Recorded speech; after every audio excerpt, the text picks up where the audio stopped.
Fala galera, tudo certo aí? Bora lá instalar esse Linux? Isso aí.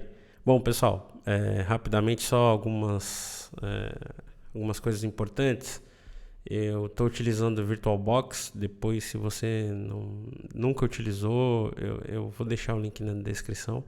A instalação é muito simples e se você tiver problemas para instalar, avisa.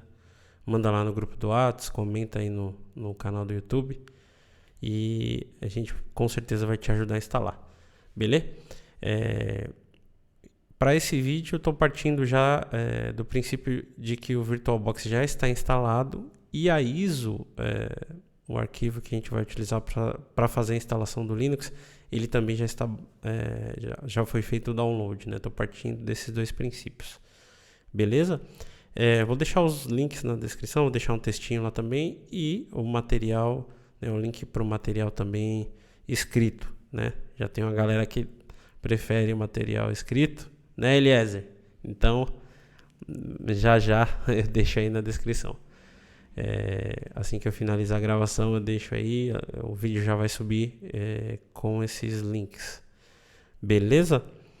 Bom, sem enrolar muito, vamos partir para a instalação. Eu não gosto, particularmente eu não gosto de vídeos muito longos, então bora lá. Aqui eu tô com o VirtualBox aberto já, né? Cliquei 2 vezes no carinha e ele abriu aqui. Eu vou clicar aqui em novo, porque eu vou criar uma nova máquina virtual, certo? Maravilha. A primeira coisa que eu tenho que definir aqui é um nome. Eu vou colocar esse nome bem óbvio aqui. Nessa segunda linha, na linha aqui, pasta, que está mostrando uma unidade F, ele está te mostrando onde ele vai salvar essa VM, tá? E aí aqui em imagem ISO, como eu disse, eu já baixei a imagem, eu tenho 2 imagens aqui na verdade. A gente vai utilizar o modus, essa de servidor aqui, né? Já vamos começar a lidar com o terminal, tela preta é vida, beleza? Então, vamos começar a mexer com o terminal já logo de cara, porque aí a gente não cria a muletinha de usar o modo gráfico. Fechado? E é a forma, assim, para quem trabalha em empresa, os servidores não é o correto, né? Nem correto utilizar o modo gráfico para servidor, né? Depois a gente explica por quê e entra nos detalhes. Mas no mercado você vai encontrar o modo texto mesmo para servidor, beleza? O VirtualBox ele tem uma opção que é até interessante para esse motoqueiro tá me perseguindo, velho. Eu não vou cortar mais o vídeo, não. Eu não vou gravar novamente. Vocês vão me desculpar aí. Aqui tá um movimento absurdo e eu tenho pouco tempo para gravar e eu vou manter aí, beleza? Desculpem algum barulho, algum ruído. A galera fala que vem morar no interior que é tranquilo. Mano, aqui tem mais moto que São Paulo. Os caras não param, velho. Mas beleza, galera. Vamos voltar aqui. Então eu falei dessa linha da ISO e aqui ele tem o VirtualBox, ele tem uma opção que é até legal assim para quando você está com pressa, quer subir uma máquina Linux, você já conhece. Eu quero subir, e instalar rapidinho porque eu preciso testar uma outra coisa lá no Linux para ver como funciona. Aí você deixa essa opção desmarcada. Eu vou dar um próximo aqui só para vocês verem, Ele vai já te dar umas opções de usuário e senha, se você quiser mudar tudo bem. E aí ele te dá aqui o nome do servidor como opção, um domínio, né? E aí você pode até deixar instalando em background e depois, quando finalizar, você vai checar se a VM, quando finalizar o processo, se a instalação foi feita de acordo e tudo mais, né? Aqui você consegue instalar a parte dos adicionais de VirtualBox, por exemplo, para quando você quer utilizar em tela cheia. Se você não instalar esses caras aqui, esse carinha aqui, né, você não vai conseguir visualizar a tela da forma adequada aí, que é o modo tela cheia. Ele vai ficar tipo um quadrado no meio da tela. Beleza? Mas isso aí é de VirtualBox, né? Não é o nosso foco agora. Então eu vou voltar aqui, eu só queria mostrar que tem essa instalação aqui, né? Que ele vai fazer praticamente tudo aí para você. Mas voltando ao que interessa, a gente vai marcar isso aqui, ó, tá?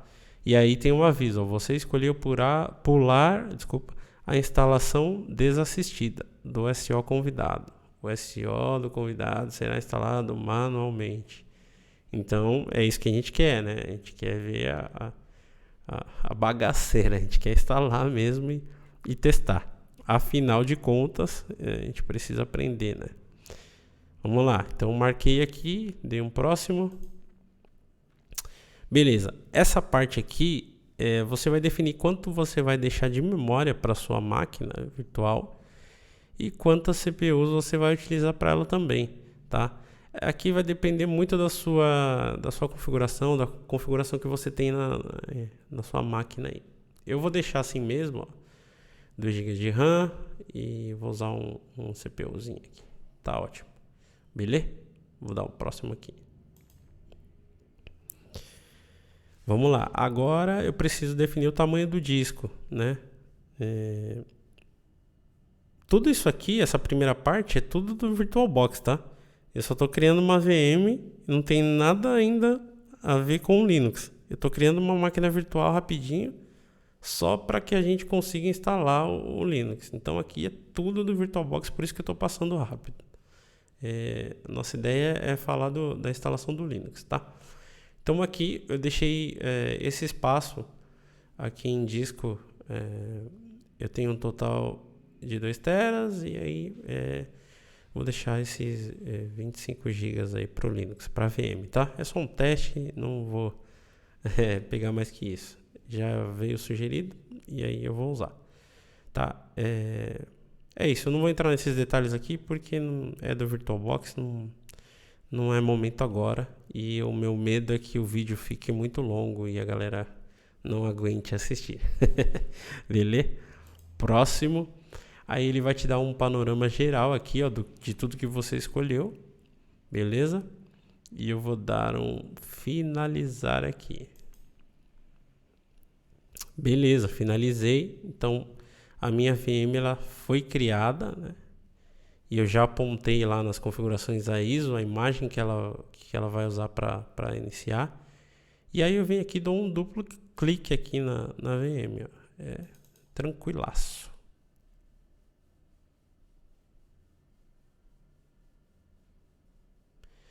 Aí ele vai startar, ó, tá ligando a VM, tal. E aqui já começa a brincadeira. Eu vou deixar assim por conta da forma como eu tô gravando, tá? Eu vou até... Deixa eu ver se eu vou conseguir alterar para um modo escalonado, que acho que é melhor. Beleza. Vai ficar meio grande a tela, mas não tem problema, tá bom? Isso aí. Então, a gente tem aqui a tela inicial da instalação do Linux. Então, eu vou dar um Enter. Inglês, né, cara? Essencial. Vamos que vamos estudando em paralelo. E aí começa a brincadeira. Não se preocupe com tudo isso que você vai ver na tela, né? No começo pode assustar, mas bati aqui na mesa. No começo pode assustar, tem muita coisa que você não vai entender, lógico, cara. A gente vai passar passo a passo em muitas coisas e devagar, né? Vamos devagar. Ele vai rodar esse primeiro processo e aí ele vai abrir de cara já perguntando qual é o idioma que a gente vai querer utilizar. E lógico que a gente não vai utilizar português, né? Beleza? Já vamos começar do jeito certo. Inglês é super importante, né? Não tem jeito. Realmente não tem jeito. Já não é mais aquele diferencial, é essencial. E é legal a gente instalar em inglês e vocês pegarem o costume também, a gente ter esse costume, porque aí vai se tornando algo mais natural, né? No começo é bem difícil, né? Vai ter que traduzir muita coisa e tal, mas é isso aí. Uma hora o processo vai ficar natural. Beleza? Ó, o motoqueiro de novo aqui passando. Bichão tá entregando pizza até umas horas. Beleza, vai rodar essa instalação aí. Então, ele vai rodar essa primeira parte e daqui a pouco ele vai exibir pra gente a tela para escolha do idioma do sistema operacional. Vamos aguardar. Beleza, ó, foi só falar. Então, galera, eu vou usar o inglês aqui, tá? Como eu já falei, é super importante que a gente faça a utilização desse idioma. As documentações, cara, fóruns para tirar dúvida. Não que no Brasil não tenha, tem uma galera muito legal. Mas é importante saber e entrar nesses fóruns. Às vezes tem informações ali que a galera consegue passar assim com mais rapidez. Às vezes tem algo que é novo, que a gente não utiliza muito aqui no Brasil. E os caras lá já estão voando. Então, cara, existem muitos motivos para a gente começar a ter esse contato com o inglês. Eu não vou nem entrar nesse mérito, beleza? Beleza. Segunda tela, eu vou selecionar o teclado do sistema operacional. E aí eu tenho essa opção aqui, ó, para identificar a própria instalação vai identificar o teclado. Eu vou escolher essa opção só para vocês verem, né? Eu já sei qual é o meu teclado, mas beleza. Beleza, apertei aqui o Enter. Vai falar aqui, tal, ó, que ele vai tentar detectar, vai começar a detecção do teclado. Ele vai pedir para a gente digitar apertar algumas teclas aqui no teclado, beleza? Olha lá, começou. Ele pediu para digitar o asterisco, eu vou lá. Opa, eu apertei Shift mais de uma vez, por isso que apareceu aquele input lá. Vou apertar o R, ó, e vou apertar o Z. Beleza, aí ele pergunta, você tem essa tecla no seu teclado, essa letra? Aí eu vou falar que não, um E com acento. Você tem essa letra, esse caractere? Eu vou falar que não também, porque não sei se vocês estão visualizando muito bem. É um S, mas tem uma linha ali cortando esse S, né? Na parte de baixo. Então, eu não tenho isso no meu teclado. Beleza? Aí ele vai perguntar, você tem essa cedilha? Pô, esse cara aí eu tenho. Aí eu vou dar um yes. E aí ele detectou o teclado aí, Português Brasil. Beleza? Isso aí. Vamos lá. Aí eu vou seguir, né? Ó, ele vai me mostrar, beleza, detectei Português Brasil, tal. Se eu quiser, de repente não detectou errado. Ou eu altero na mão, né? Eu venho aqui e altero, né? Ou eu mando identificar novamente. Tentar fazer a identificação. Beleza? Seguindo aqui. Essa parte muito bacana, tá? Vou passar bem rapidinho por ela. Nós vamos utilizar a instalação que é a padrão, tá? Por quê? Porque a gente está começando e aí ele vai instalar os pacotes, pelo menos os essenciais. Se eu for, por exemplo, fazer uma instalação minimizada aí, a gente vai sofrer pra caramba, e principalmente quem tá começando, pô, cara, você vai ter que ficar instalando um monte de coisa, talvez você desista e tenha uma experiência que não vai ser legal aí, né? Então vamos começar por essa instalação padrão, que ela tem os pacotes e tal. E aí, se vocês quiserem depois, no material escrito eu vou falar de cada uma delas, tá? E eu acho que é mais fácil assim. Até se vocês acharem que não, por favor me deem um feedback aí.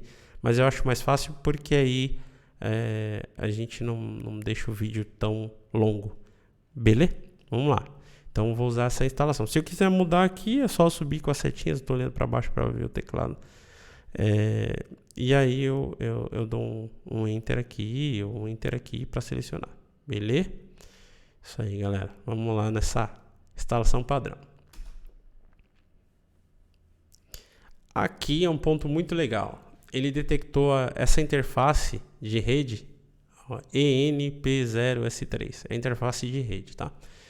E aí, eu não sei se vocês sabem o que é o conceito de DHCP, Mas quando você tem uma rede, basicamente assim, muito rápido falando de DHCP, quando você tem uma rede, por exemplo, um roteador caseiro, como eu tenho aqui, como você tem na sua residência, geralmente a gente tem esse servidor DHCP, que é um servidor que vai fornecer um IP para essa interface. Então, quando eu inicio uma máquina na minha rede, eu tenho um servidor DHCP, e aí quando é detectado, quando uma máquina sobe e ela fica procurando o IP, tem um carinha lá que é o servidor e vai falar: opa, você quer um IP? Eu vou te passar um IP. Beleza? De uma forma bem grotesca, depois a gente vai falar no detalhe no decorrer do curso sobre DHCP. Mas o que você precisa saber agora é que ele vai fornecer um IP, um IP para a máquina que está subindo, no caso essa máquina aí. Beleza?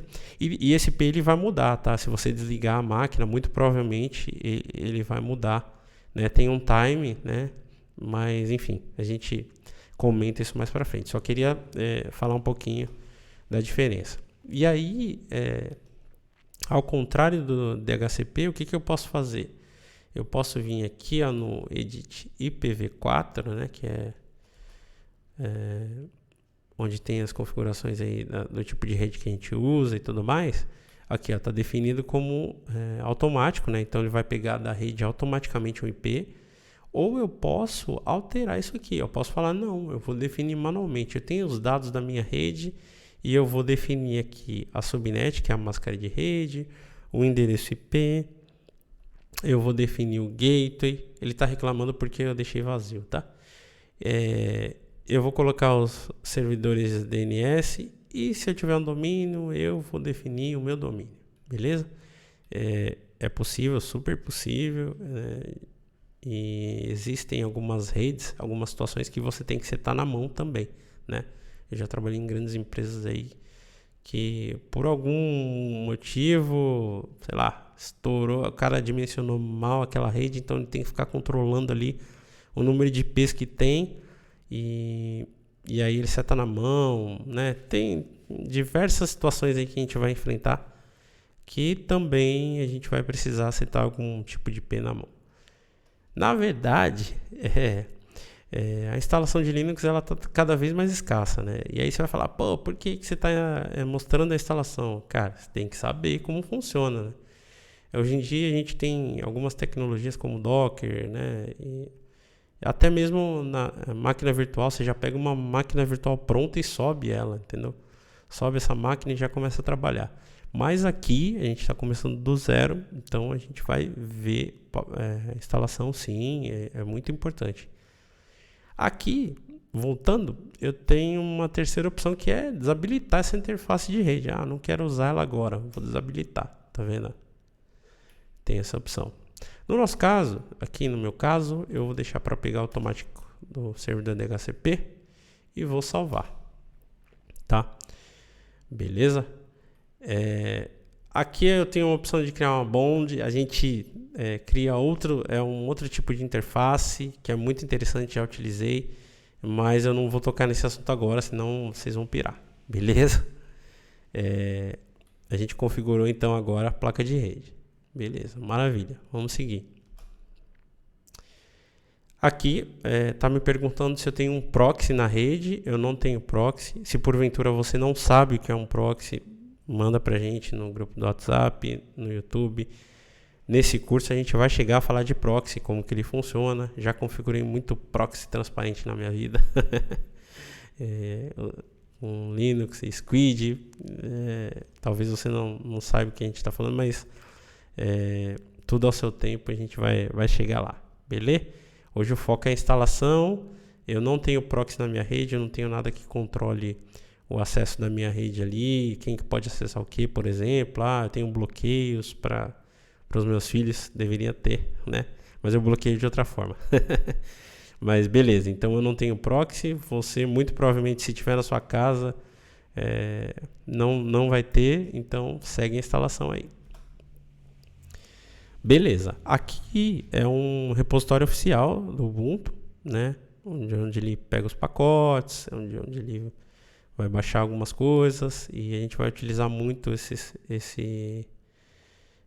repo, né? Eu chamo de repo, tem várias nomenclaturas aí que podem ser utilizadas. Aqui a gente não mexe, tá? Em princípio. E vamos seguir mais uma tela. Beleza, aí tá checando aí. Essa parte é que eu queria mostrar para vocês, porque de repente eu poderia, vamos passar, depois a gente vê, mas essa parte aqui dá para falar agora. É muito, muito interessante. Tá vendo que o tamanho do disco é aquele disco de 25 GB que eu defini, certo? E aqui a primeira opção tá falando assim, ó, use o disco inteiro. Eu vou usar o disco inteiro. E aí, o que vai acontecer se eu deixar aqui? O Ubuntu vai fazer a divisão lá da forma padrão, como ele entende que tem que ser, das partições, né? E vai tocar a vida, vai instalar o sistema operacional. É muito comum que a gente faça uma instalação personalizada, customizada, né? Como está aqui, usando essa nomenclatura. Então, eu vou selecionar essa opção, por quê? A gente já vai entender por quê. Cheguei aqui. Tem um disco de 25 GB. Eu tenho 24.998 livres, beleza? Desse total de 25. E aí, a gente vai começar a brincar aqui agora. Beleza. Eu vou adicionar uma partição, que é a principal, que é esse carinha aqui, ó, o barra. A gente vai falar muito dele, eu vou explicar por que ele é o barra, qual a importância dele e tudo mais. E eu vou criar aqui, sei lá, de 25, eu vou criar uma partição com 10 GB, tá? 10 GB, beleza? Aqui nos formatos a gente vai utilizar o ext4. No decorrer do curso eu vou falar para vocês sobre os tipos de partições, tá? Que existem e que são mais utilizados, quais as vantagens. A gente vai tocar muito nesse assunto. Por enquanto, grava que a gente vai utilizar o ext4, tá? Beleza, vou criar 10 GB, criei a partição. Maravilha, já me mostrou ali, ó, na tela, na parte superior. Pelas nossas contas, aí, ó, ainda tenho 14 GB. E aí você vai falar, por que eu não fiz a instalação padrão lá? Agora a resposta é a seguinte: imagina que você tem um sistema rodando nesse Linux, que você vai ter um sistema rodando nesse Linux, que você não pode perder os dados, e de repente se você tiver que reinstalar o SO, ou se der algum problema na partição principal, né? É uma questão de segurança, de você ter ali uma segurança a mais mesmo, de não perder esse dado, né? Lógico, tem questões de backup, né? Hoje em dia eu posso utilizar diversos dispositivos na nuvem para salvar, mas enfim, é uma forma de você ali ter um pouco mais de segurança com os seus dados. Então, o que eu posso te dar de exemplo agora? Eu vou criar uma partição aqui, ó, e vou chamar ela, sei lá, deixa eu colocar aqui a quantidade, eu vou colocar, sei lá, vou colocar mais 10 GB, porque são meus dados, vai, como se 10 GB fosse muita coisa, mas só um exemplo, máquina de teste, né, tal. Vou deixar nesse formato também, tá, por enquanto. E aqui, o que eu vou fazer? Eu vou dar um outro nome para ela. Eu vou colocar other e vou colocar uma barra dados. Beleza? E aí, imagina que depois que eu subir meu servidor, que a aplicação estiver rodando, tudo que eu tiver de dados eu vou jogar aí. Porque se der problema na partição principal, essa dados aí eu consigo inclusive acessar com Linux mesmo, de repente um pendrive, dependendo da situação, e copiar esses dados para poder formatar a máquina, tá bom? Então vamos lá, é só um exemplo, né? Como eu falei, hoje em dia as coisas mudaram bastante, mas é importante, cara, saber, conhecer o que eu posso fazer na instalação. Porque se de repente você vai trabalhar no suporte aí, primeiro emprego, prestar serviço de instalação, de manutenção, manter aquela infra ali, você tem que saber, né? Porque uma hora vai ter que instalar o servidor. Não é comum ficar reinstalando o servidor, né? Mas dependendo do negócio, você pode ter uma oportunidade em algum lugar que necessite fazer isso diariamente, tá bom? Beleza, criei aqui esse barra dados. E aí, o que eu vou fazer? Tenho mais 4 GB, vamos criar mais alguma coisa aqui. Uma coisa muito importante. Tem uma partição em especial que é a swap. A gente vai falar mais dela, mas pensa na swap como um desafogo para a memória RAM. Imagina que você tem um servidor Linux com uma aplicação rodando lá e de repente roda uma rotina e está consumindo a RAM, né? E aí a RAM está lá morrendo e essa área de swap ela vai servir para pegar os processos, para receber os processos menos importantes. O sistema operacional pega esses processos, joga nessa área para desafogar a memória RAM. Basicamente é isso. Lembra disso por enquanto que já tá bom. Beleza? E aí a gente vai discutir muito sobre swap. Swap tem várias lendas também que a galera cria, enfim. Mas a área de swap é uma área de troca do sistema operacional, onde serve como um auxílio, né? Você tem um pico ali de memória RAM, essa área vai servir como um auxílio. Ela sempre vai ser mais lenta, né, na escrita que a memória, mas é isso, é um desafogo ali pro sistema operacional, tá? E aí tem diversas teorias. Você tem que usar o dobro da memória RAM, não é bem assim, né? A gente vai ver que não é bem assim, mas tudo bem. Vamos lá, vou pôr um valor aqui, sei lá, 2 GB, certo? Beleza.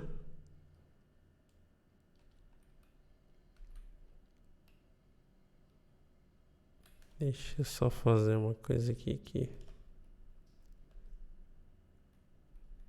ficou o barra boot aqui, ficou esquisito, né? Eu vou pôr um outro nome aqui, só para não ficar barra boot lá e vocês vão falar, pô, tem um barra boot e swap. Eu vou pôr aqui só para vocês fixarem a ideia de swap, tá? Sei lá. Beleza. É só besteira, tá bom? Beleza, é isso aí. Então eu vou criar essa aqui. E eu ainda tenho mais 2 GB lá. Esses 2 GB eu vou deixar livre aí. Não tô a fim de criar nada. Depois eu posso usar para outra coisa. Depois que tiver instalado, não tem problema. Eu consigo achar e consigo utilizar. Criar uma partição se for o caso. A swap ficou maiúsculo aqui, né? Bom, eu não vou voltar. Não tem problema. Só um nome aqui. Poderia ser o barra boot mesmo. Poderia ser qualquer outra coisa. Tá bom? É só para vocês fixarem aí. É só um exemplo também, tá? E a gente vai seguindo no decorrer. Surgindo as dúvidas, é só mandar e a gente vai resolvendo. Bom, então eu vou seguir. E aí ele vai avisar aqui que o processo de instalação, ele, de acordo com o que eu escolhi ali no particionamento, os dados que existirem porventura nesse disco serão perdidos. E aí tudo bem, eu vou continuar. A próxima tela eu vou definir meu nome e tal. Vou colocar aqui o nome do servidor, Ubuntu. Sou bem criativo com o nome, né? Beleza. E aí um usuário para o sistema Linux. Eu vou pôr meu nome aqui mesmo. A senha. Uma senha muito difícil. Teste. Beleza. E aí vou dar um done. Legal. Próxima tela. Que é esse OpenSSH Server? Ele vai permitir basicamente que você acesse essa máquina virtual remotamente, tá? Eu vou mandar ele instalar e vai ser legal porque depois a gente vai fazer vários testes e tal, e a gente vai falar bastante do OpenSSH, do SSH e legal. Aqui eu tenho uma opção que eu posso importar do meu GitHub, por exemplo, mas a gente não vai utilizar isso agora, então deixa não. E vamos lá. Agora ele começa a brincadeira, né? E eu tenho a opção de ficar aqui nessa tela, ou eu tenho a opção de ver o log por inteiro, ó, view full log. Vai cuspir um monte de coisa aí. Você vai falar, mano, que loucura é essa? Relaxa, velho. Não é loucura não. Vai dar certo. Vamos devagarzinho, né? Primeiro contato com Linux, muita informação. E aí a gente vai esperar aqui. Talvez, se demorar muito tempo aqui, eu faço um corte e volto no vídeo, tá bom? Tá mostrando sucesso, beleza? E aí seu Linux está instalado, velho. Que maravilha, vou dar um reboot aqui e é só sucesso agora. Vamos ver se eu não sou mentiroso. Vamos que vamos. Aí ele já vai rebootar a máquina, vai mostrar um monte de coisa. Não se desespere, velho. Na verdade, quando você está abrindo o Windows, tem um monte de coisa acontecendo por trás que você não tem a mínima ideia. E aqui o Linux mostra, né? Fica tranquilo que vai dar certo, mano. A vida é bela. Vai dar certo. Beleza, vai mostrar um monte de coisa aí.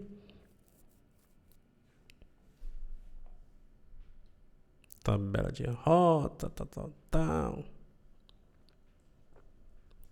A gente vai subir alguns serviços muito bacanas. Olha só aí, ó.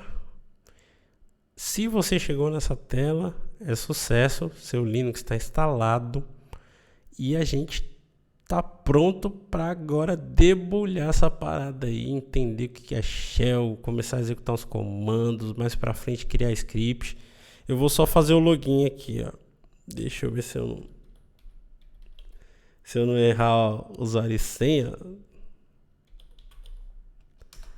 Primeiro login, cara, errar usuário e senha é sacanagem, né? Beleza, tamo logado. É isso, galera. Um abraço para vocês e até mais.